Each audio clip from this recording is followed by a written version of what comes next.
My name is Meghann Perry, and I am a woman in long-term recovery. For me, that means that I haven't used drugs or alcohol since December 28th, 2011. I live in the Boston suburbs on the South Shore with my 18-year-old daughter and my cat and my dog.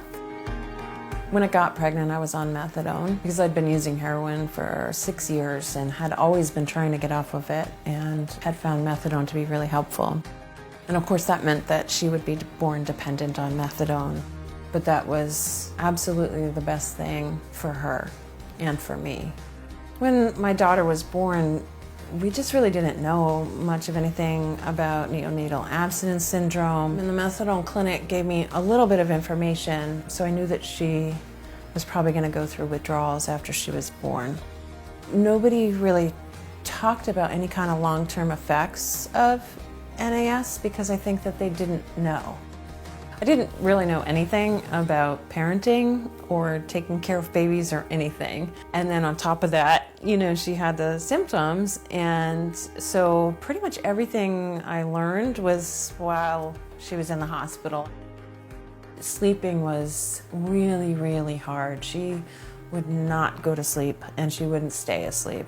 She hated baths. She screamed her head off with baths, which I now know is because she had sensory issues. She was hypersensitive, and I think if I had known that that was a symptom of NAS, I think I could have handled it better.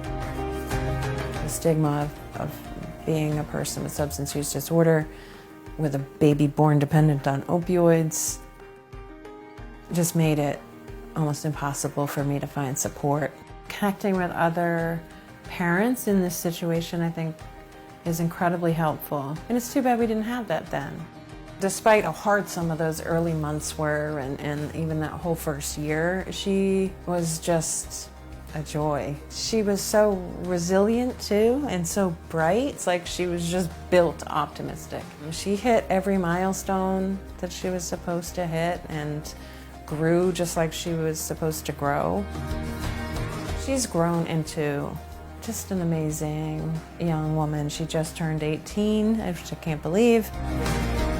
Maybe I'm not the most common story, but I am one person who has struggled with substance use disorder, has struggled to parent, and made it. I'm in long-term recovery. I've had custody of my daughter for the last 8 years. There was a period when I didn't, and she was living with my mother. It's possible. We do recover, and I think it's incredibly important that everyone around the situation around the biological parent just doesn't quite give up on them. One of the things that got me through was just trying to do my best all the time, even when I thought it wasn't good enough. I just kept trying.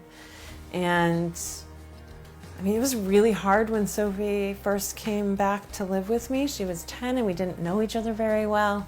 And it took time, and over the years we've grown so much with trust and love and lots of forgiveness. And we have a really beautiful relationship today. And as hard as the road has been, I wouldn't change what we have today.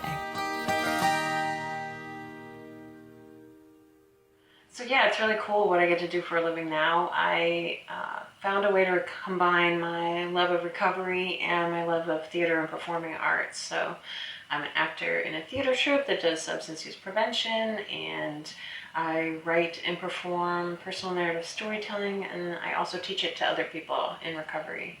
So I get to do really cool work.